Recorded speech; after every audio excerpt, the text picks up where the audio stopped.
नमस्कार श्रोते हो, स्वागत आहे तुमचं मराठी नॉव्हल स्टुडिओमध्ये. आपण पाहत आहोत प्रतिशोध अ रिव्हेंज लव्ह स्टोरी भाग 32. अजिबात नाही, वीरशी बदला घेण्यासाठी त्याने तुझ्यासाठी लग्न केलं. त्याचं प्रेम वगैरे सगळं त्याचं नाटक आहे. वीरची बर्बादी हीच युवीचं ध्येय आहे. कारण युवी फक्त त्याच्या बहिणीवर प्रेम करतो. तिच्यासाठी तो कुणाचाही जीव घेऊ शकतो आणि स्वतःचा जीव देऊसुद्धा शकतो. वीरला बर्बाद करण्यासाठी त्याने तुला प्यादं बनवलं.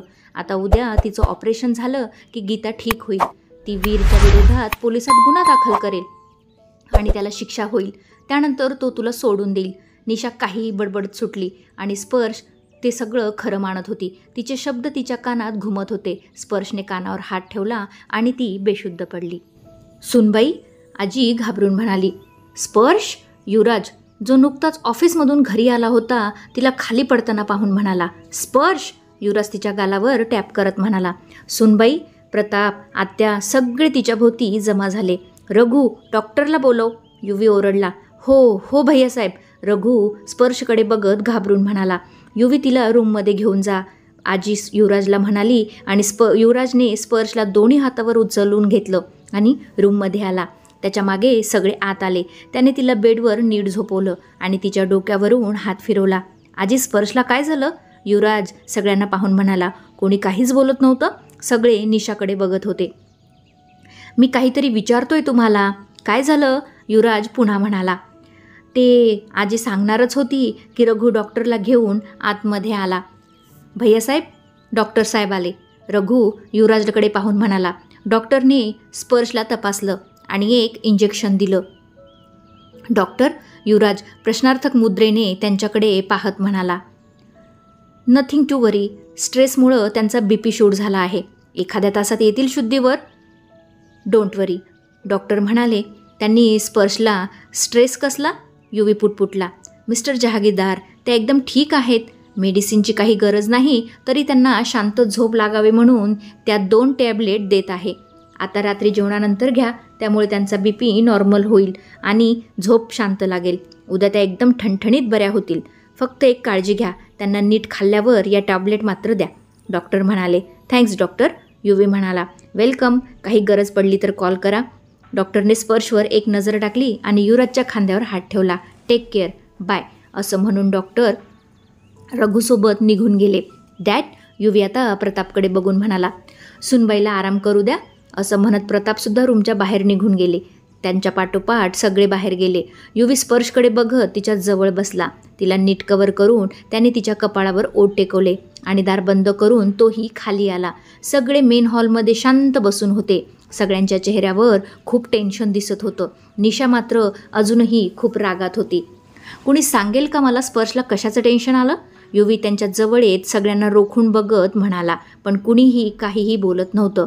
आजी, आत्या, युवी म्हणाला आणि तितक्यात रघुसुद्धा डॉक्टरांना सोडून आत आला. सगळ्यांना खरं कळलं आहे युवी, निशा म्हणाली. काय खरं कळलं? युवराज म्हणाला. नाटक बंद कर युवी, निशा चिडून म्हणाली. नाटक? तुला काय म्हणायचं काय आहे ते स्पष्ट बोल निशा, युवी चिडून म्हणाला. ठीक आहे, माझ्या तोंडून ऐकायचं आहे ना तुला, तर ऐक. ज्या मुलीमुळे आज आपली गीता हॉस्पिटलमध्ये पडून आहे त्या मुलीसोबत तू लग्न केलंस आणि तू हे लग्न वीर राठोडकडून बदला घेण्यासाठी केलंस, हो ना? तेही तिच्या मनाविरुद्ध, निशा म्हणाली आणि हे ऐकून युवी चकित झाला. त्याच्या चेहऱ्यावरील बदललेले हावभाव बघून निशा कुत्सिक हसली. तू तिच्याशी जबरदस्तीने लग्न केलंस आणि आम्हाला सांगतोयस प्रेम आहे म्हणून? ज्या मुलीमुळे आज गीताची अवस्था झाली आहे तिला तू या घरची सून म्हणून घेऊन आलास? तुला लाज कशी वाटत नाही? निशा म्हणाली. माइंड युअर लँग्वेज निशा, युवी तिचं बोलणं ऐकून चिडला. का? आता का? किती स्वार्थी आहेस युवी तू, निशा पुन्हा म्हणाली. 1 मिनिट, इतका वेळ शांत असणारे प्रताप मध्येच म्हणाले. डॅड, युवी त्यांच्याकडे पाहत होता. युवराज, आज नाही, आज कोणतीच लपवाछपवी नाही. मला आता तरी खरं खरं काय ते स्पष्ट सांग. प्रताप थंड नजरेने त्याच्याकडे रोखून बघत म्हणाले. डॅड, हे खरं आहे की मी स्पर्शसोबत जबरदस्तीने लग्न केलं आहे. तिला मी तिच्याच लग्नाच्या दिवशी किडनॅप केलं आणि तिला ब्लॅकमेल करून लग्न केलं, युवी नजर चोरून म्हणाला आणि दुसऱ्याच क्षणी सटाक असा आवाज सगळ्या हॉलमध्ये घुमला. ते बघून रघुसुद्धा खूप घाबरला. डॅड, युवी गालावर हात ठेवून आश्चर्याने म्हणाला. तुला हे सगळं करताना लाज कशी वाटली नाही युवराज? बहिणीचा बदला घेण्यासाठी एका मुलीला पळवून नेऊन तिच्याशी जबरदस्तीने लग्न केलंस तू. हेच संस्कार आहेत का या प्रताप जहागीरदारचे तुझ्यावर? प्रताप डोळ्यात पाणी आणून म्हणाले. डॅड, माझं पूर्ण ऐकून तरी घ्या. युवराज कळवळून म्हणाला. अजून काय ऐकून घेऊ? माझी मुलगी कुणावर तरी प्रेम करते आणि त्यात तिला धोका मिळतो. त्याचा बदला घेण्यासाठी माझा मुलगा एका मुलीशी जबरदस्तीने लग्न करतो, हे ऐकून घेऊ युवराज. आज आम्हाला तुला आमचा मुलगा म्हणून घ्यायची सुद्धा लाज वाटत आहे. प्रताप रागाने लालबुंद होत म्हणाला. डॅड, माझं अगोदर ऐकून तरी घ्या प्लीज. स्पर्शसोबत मी माझ्या बदल्यासाठी नाही तर माझं प्रेम होतं म्हणून लग्न केलं आहे, युवी म्हणाला. आणि आता प्रताप त्याच्याकडे अविश्वासाने बघत होते. Yes dad, trust me. माझं स्पर्शवर अगोदरपासूनच प्रेम होतं, पण जेव्हा कळलं की तिचं दुसऱ्या मुलावर प्रेम आहे, मी तिला विसरण्याचा पूर्ण प्रयत्न करत होतो. पण मध्येच गीताचा अचानक अपघात झाला. त्याच्या तपासात मला कळलं की गीताचं कुणावर तरी प्रेम आहे आणि त्याच्या प्रेमात आंधळी होऊन तिने सगळ्या मर्यादा ओलांडल्या होत्या. अपघात होण्याअगोदर गीता प्रेग्नेंट झाली होती डॅड. तिने अबॉर्शनसुद्धा करून घेतलं होतं, युवराज रडत म्हणाला. काय? आजी तोंडावर हात ठेवून हे ऐकून प्रतापला तर शॉकच बसला. बाबा, रघुने त्यांना सावरलं. काय बोलतोयस युवराज तू? आत्या म्हणाली. निशासुद्धा आश्चर्याने त्याच्याकडे बघत होती. हो आत्या, निशा वापस गेल्यावर मी जेव्हा केरळला गेलो होतो तेव्हा, असं म्हणत युवराजने घडलेला सगळा प्रकार यावेळी सगळ्यांना सांगितला. गीताने इतकं सगळं केलं आणि त्याची आम्हाला काहीच खबर नाही, आजी शॉक होऊन म्हणाली. आजी, तिने मलाही काही नाही सांगितलं, युवराज रडत होता. यात सगळी चुकी गीताची आहे. युवी, मग तू स्पर्शला का मध्ये घेतलंस? आत्या म्हणाली. आत्या, वीर खूप लालची माणूस आहे. गीतासोबत जे झालं ते माहीत असताना मी कोणत्याही मुलीसोबत त्याचं लग्न कधीच होऊ दिलं नसतं, पण त्याची नजर स्पर्शवर होती. माझं प्रेम आहे स्पर्शाजी, तिला मी कसं त्याच्या जाळ्यात अडकू दिलं असतं? माझ्याकडे वेळ कमी होता. गीता हॉस्पिटलमध्ये होती. स्पर्शला वीरपासून वाचवायचं होतं, त्यामुळे मला त्यावेळी जे योग्य वाटेल ते मी केलं. स्पर्शसोबत मी जबरदस्तीने लग्न केलं, पण तिच्या भल्यासाठी, तिला सुरक्षित ठेवण्यासाठी, युवराज कळवळून म्हणाला. हे सगळं करत असताना तुला एकदाही मला सांगावंसं वाटलं नाही युवराज? प्रताप डोळ्यात पाणी आणून त्याला विचारत होते. डॅड, गीताबद्दल तुम्ही काही गैरसमज करून घेऊ नये म्हणून मी या गोष्टी लपवल्या. स्पर्शला सुद्धा गीता आणि वीरबद्दल काहीच माहीत नाही. मी तिलाही काहीच सांगितलं नाही. वाटलं होतं गीताचं एकदा ऑपरेशन झालं की सगळ्या गोष्टी सांगू, पण त्याआधीच, युवी खिन्न होऊन म्हणाला. निशाला आता तिची चूक कळली होती. तिला तिच्या वागण्यावर वाईटही वाटत होतं, पण तिची तरी काय चूक? जे समोर दिसलं त्यावर विश्वास ठेवून तिने गीताच्या प्रेमापोटी हे सगळं करून बसली होती. निशा, तू हे काय केलंस बाळा? आत्या निशाकडे बघून रडत होती. आय एम सॉरी मामा, ते फोटो आणि ते लेटर वाचून मला खूप राग आला होता. आय एम व्हेरी सॉरी युवी, निशा भाऊक होत म्हणाली. व्हॉट? म्हणजे यामुळेच तू मला फोन करून इथे बोलावून घेतलं होतंस? युवी म्हणाला. हो, मला सगळ्यांसमोर तुला जाब विचारायचा होता. निशा खजील होत खाली मान घालून म्हणाली. ओ गॉड निशा, तुझ्यामुळे बघ काय होऊन बसला आहे. युवी तिच्यावर आता अजूनच चिडत होता. I am very sorry Yuvi, please, very sorry, Nisha म्हणाली. आता तिचा नाईलाज होता, पण कमानीतून सुटलेला बाण आणि ओठातून बाहेर पडलेले घृणास्पद शब्द कधीच परत घेता येत नाहीत. निशाच्या गैरसमज होऊन चुकीच्या बोलण्यामुळे सगळं काही विस्कटून चाललं होतं. युवी बाळा, आम्हाला माफ कर, आत्या म्हणाली. सुनबाई आता कशी रिॲक्ट होईल देव जाणो, प्रताप स्पर्शच्या काळजीने म्हणाले. डोंट वरी, मी समजावेल तिला, ती समजून जाईन, युवी उसासा सोडत म्हणाला आणि पुन्हा वर बेडरूममध्ये गेला. एव्हाना स्पर्शला जाग आली होती. युवीने रूमचं दार हळूच उघडलं. ती बाल्कनीत उभी राहून बाहेर बघत होती. स्पर्श? त्याने तिला बेडवर पाहिलं. ती दिसली नाही म्हणून त्याने तिला हळूवार प्रेमाने पुन्हा साथ दिली. त्याने रूमवर नजर फिरवली तर ती त्याला बाल्कनीत उभी दिसली. स्पर्श? युवी तिच्याजवळ जाऊन पुन्हा म्हणाला. ती त्याच्याशी काहीच बोलत नव्हती. स्पर्श? परत तो म्हणाला. तिने त्याच्याकडे बघितलं. चेहऱ्यावर नाराजीचा भाव स्पष्ट दिसून येत होता. तुम्ही असं का केलं या आविर्भावात ती युवीकडे बघत होती. आता काहीच बोलू नको प्लीज, तुला आरामाची गरज आहे, युवी तिचे भाव समजून तिचे हात हातात घेऊन म्हणाला. बदला घेण्यासाठी युवराज? तरीही ती बोललीच. No, I love you, Yuvi म्हणाला. नो यू डोंट युवी, तुम्हाला वीरकडून गीताचा बदला घ्यायचा होता. त्याला हरवण्यासाठी तुम्ही माझ्यासाठी प्रेमाचं नाटक केलं, स्पर्श म्हणाली आणि बोलताना तिचे डोळे भरून येत होते. स्पर्श, मी तुला सगळं सांगतो, पण तू आत चल, युवी म्हणाला. तिने त्याच्या हातातून हात काढून घेतले आणि डोळे पुसत आत निघून आली. तुम्ही खेळ मांडला माझ्या भावनांचा, स्पर्श बेडवर बसून पुन्हा म्हणाली. तुझा काहीतरी गैरसमज होतोय स्पर्श, युवी तिच्या पायाशी बसत म्हणाला. स्पर्श, मी तुला अगोदर यासाठी सांगितलं नाही कारण त्यावेळी माझ्याकडे वीरच्या विरोधात काहीच पुरावा नव्हता. गीता हॉस्पिटलमध्ये होती, त्यात त्याच्याशी तुझं लग्न होणार होतं. मला काहीच सुचत नव्हतं. त्यावेळी जर मी तुला किंवा साहिल दादाला त्याच्याबद्दल सांगितलं असतं तर कदाचित तुमचा माझ्या बोलण्यावर विश्वास बसला नसता. म्हणून मी तुझ्याशी जबरदस्तीने लग्न केलं. युवी शांतपणे म्हणाला. त्याच्याकडून बदला घेण्यासाठी ना, स्पर्श म्हणाली आणि त्याच्या डोळ्यात बघत होती. तुला सुरक्षित ठेवण्यासाठी, युवराज ठामपणे म्हणाला. कदाचित गीताचा संबंध जर वीरशी नसता तर माझं आणि त्याचं लग्न तुम्ही होऊ दिलं असतं ना युवराज, राईट? स्पर्शने पुन्हा प्रश्न केला आणि आता यावेळी मात्र युवराज गडबडला कारण त्याच्याकडे तिच्या या प्रश्नाचं काहीच उत्तर नव्हतं. बोला ना युवी, आता गप्प का? त्याने गीताला फसवलं म्हणून तुम्ही त्याचा बदला घ्यायला पुढे आलात, हो ना? स्पर्श म्हणाली. हो. युवी त्यावर हो म्हणाला. म्हणजे तुमचं माझ्यावर कधीच प्रेम नव्हतं, रॅदर आताही नाही. गीतामुळे तुम्ही माझ्याशी लग्न केलं. वीरला बर्बाद करण्यासाठी तुम्ही माझ्यासोबत आहात. तुमचा बदला पूर्ण झाला की तुम्ही मला. स्पर्श पुन्हा हुंदके देऊन रडायला लागली. नो नो, तू खूप चुकीचा समज करून घेत आहे स्पर्श. युवराज तिचं बोलणं समजून तिला काळजीने समजावत म्हणाला.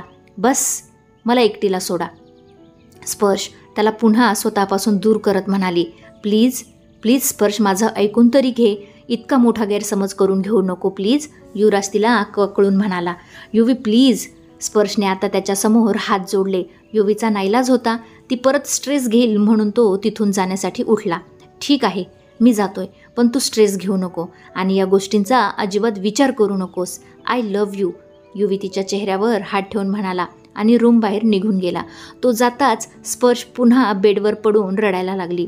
युवी, सुनबाई कशी आहे रे? आजी युवीला खाली आलेलं बघून त्याच्याकडे जात काळजीने म्हणाली. ती ठीक आहे आजी, डोंट वरी. युवी नाराजीच्या सुरात आजीला म्हणाला. भैयासाहेब. तितक्यात रघु त्याच्यासमोर येऊन उभा राहिला. बोल रघु, युवी म्हणाला. हॉस्पिटलमधून फोन आला होता. सगळे रिपोर्ट्स नॉर्मल आहेत. डॉक्टर उद्या सकाळी ऑपरेशन करू असं म्हणत आहेत. रघु म्हणाला. खरंच? युवी खुश होऊन म्हणाला. हो, माझंही डॉक्टरांशी आत्ताच बोलणं झालं आहे. आई, मी हॉस्पिटलमध्ये जाते हां, माझं टिफिन पॅक कर. निशा आत्याला म्हणाली.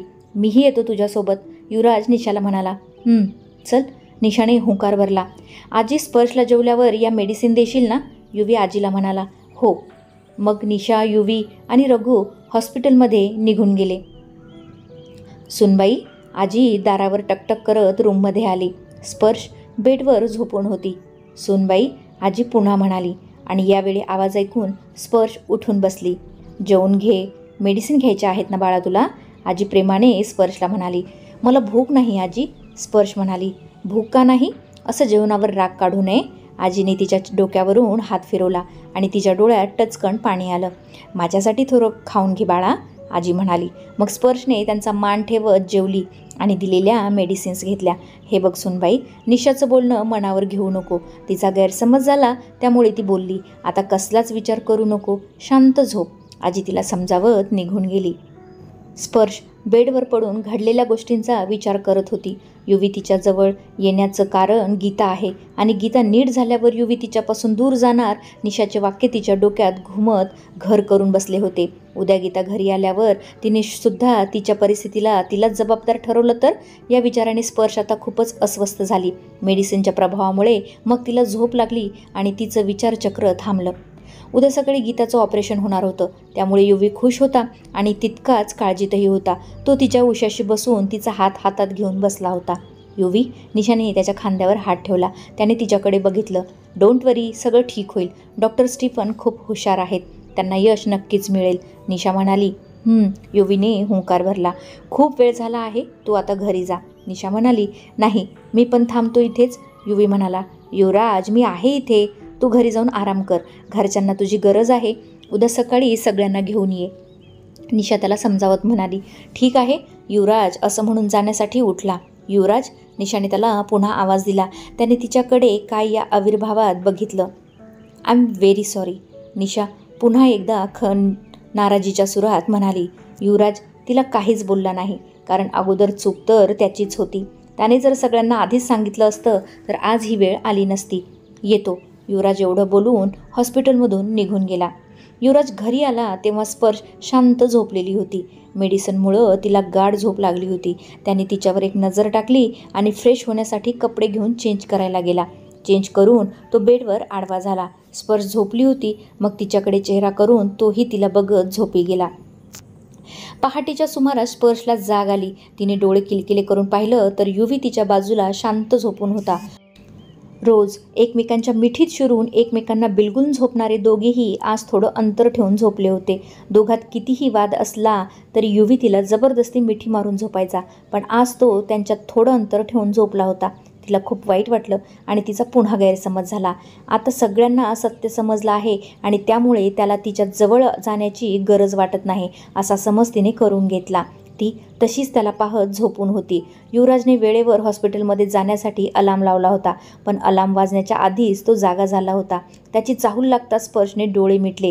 त्याने डोळे उघडून तिच्याकडे पाहिलं. ती शांत झोपली आहे आणि उगाच तिला डिस्टर्ब नको म्हणून तो हळूच उठून तयार व्हायला गेला. फ्रेश होऊन युवराज लगेच रूम बाहेरसुद्धा पडला. रूमचा दरवाजा उघडून बंद होण्याचा आवाज आला तेव्हा स्पर्शने हळूच डोळे उघडले. आता तो तिला न सांगता बाहेर जातोय यामुळे पुन्हा तिचा गैरसमज झाला. माणसाच्या मनात कुणासाठी जर एकदा नकारात्मक विचार यायला लागले ना तर त्याला त्या व्यक्तीची सकारात्मक बाजूसुद्धा दिसत नाही. तथापि तो त्या व्यक्तीचा चांगल पुन्हा पाहू शकत नाही. स्पर्शचं पण हेच झालं होतं. निशाचं बोलणं तिच्या इतकं जिव्हारी लागलं होतं की तिला त्यापुढे युवीचं खरं प्रेमसुद्धा खोटं वाटत होतं. ती तशीच विचार करत बेडवर पडून राहिली. सकाळचे 9 वाजले होते. स्पर्शला कुणीही येऊन डिस्टर्ब केलं नव्हतं. तसं युवराजने सगळ्यांना सांगूनच ठेवलं होतं. स्पर्श फ्रेश होऊन तयार झाली आणि खाली आली. मॅन्शनमध्ये सगळीकडे शांतता होती. नोकर आपापली कामे करत होते. वहिनी साहेब, तुमच्यासाठी नाश्ता आणू? एक नोकर येऊन तिला म्हणाला. नाही नको, सगळ्यांसोबत करेन. सगळे कुठे गेले? उठले नाहीत का? स्पर्शने आजूबाजूला पाहत विचारलं. सगळे 7 वाजता हॉस्पिटलमध्ये गेले आहेत, नोकर म्हणाला. हॉस्पिटलमध्ये? स्पर्शने विचारलं. हो, त्यावर नोकरने हुंकार भरला. ठीक आहे, स्पर्श म्हणाली. तुम्हाला काही चहा कॉफी आणू का? नोकराने पुन्हा विचारलं. नाही नको, स्पर्श म्हणाली. मग नोकर त्याच्या कामाला निघून गेला. स्पर्शने लगेच युवीचा नंबर डायल केला आणि क्षणात कॉल कट केला. मग तिने रघूचा फोन लावला. हॅलो भाऊजी, स्पर्श म्हणाली. बोला ना वहिनी साहेब, रघू म्हणाला. तुम्ही सगळे कुठे आहात? स्पर्श म्हणाली. हॉस्पिटलमध्ये आहोत वहिनी साहेब, रघू म्हणाला. सगळं ठीक तर आहे ना? स्पर्शने काळजीने विचारलं. गीताताईचं ऑपरेशन सुरू झालं आहे, रघू म्हणाला. काय? स्पर्श पुन्हा काळजीने म्हणाली. हो, कालच ठरलं आज ऑपरेशन होणार म्हणून, त्यामुळे आम्ही सगळे सकाळीच इथे आलो आहोत, रघू म्हणाला. ठीक आहे, स्पर्श म्हणाली आणि फोन ठेवला. युवराज, आज गीताचं ऑपरेशन आहे हे पण तुम्ही मला सांगितलं नाही, म्हणजे आता मला काही सांगायचं पण तुम्हाला गरजेचं वाटत नाही ना? स्पर्श मनात म्हणाली. थोडा वेळ विचार करून ती उठली आणि मॅन्शन बाहेर पडली. सकाळचे 10 वाजून गेले होते आणि गीताचं ऑपरेशन सुरू होऊन 3 तास पूर्ण झाले होते. ऑपरेशन थिएटरचा लाईट बंद झाला. आतून डॉक्टर स्टीफन आणि निशा आणि अजून एक डॉक्टर बाहेर आले. सगळ्यांनी त्यांच्या भोवती गर्दी केली. डॉक्टर प्रताप मोठ्या आशेने डॉक्टर स्टीफनकडे बघत होते. Everything is fine, operation success झालं आहे, डॉक्टर स्टीफन हसून म्हणाले. प्रतापने तर त्यांना अक्षरशः मिठी मारली. त्यांनी त्यांच्या पाठीवर थोपटलं. हे ऐकून युवराज खाली चेअरवर बसला. मागच्या 3 तासापासून तो तिथे फेऱ्या मारत उभाच होता. आता त्याच्या डोळ्यात आनंदाश्रू वाहत होते. युवी, निशा त्याच्या जवळ आली आणि त्याने भावनेच्या भरात तिच्या पोटाला त्याच्या हातांचा विळखा घातला आणि तिच्या पोटावर तोंड खुपसलं. लहान मुलाप्रमाणे रडत होता तो. नेमकं त्याच वेळी स्पर्श हॉस्पिटलमध्ये आली. समोर युवराज आणि निशाला तसं पाहून ती जागीच थांबली. सगळे युवीची हालत बघून भावूक झाले होते. रघूची नजर समोर उभ्या असणाऱ्या स्पर्शवर पडली. तिच्यासुद्धा डोळ्यात अश्रू होते. वहिनी, युवी, रघू ओठातल्या ओठात हळूच पुटपटला. ती युवराज आणि निशाकडे पाहून गैरसमज करून घेईल म्हणून तो तिच्याकडे जाणारच की ती तिथून माघारी फिरली. तरी पण रघू तिच्यासाठी मागे गेलाच. स्पर्श डोळे पुसत हॉस्पिटल बाहेर आली होती. वहिनी, रघूने मागून आवाज दिला. ती थांबली. वहिनी, गीताताईचं ऑपरेशन सक्सेस झालं, त्यामुळे भैयासाहेब निशाला, रघू बोलतच होता की ती त्याच्याकडे वळली. To be continued.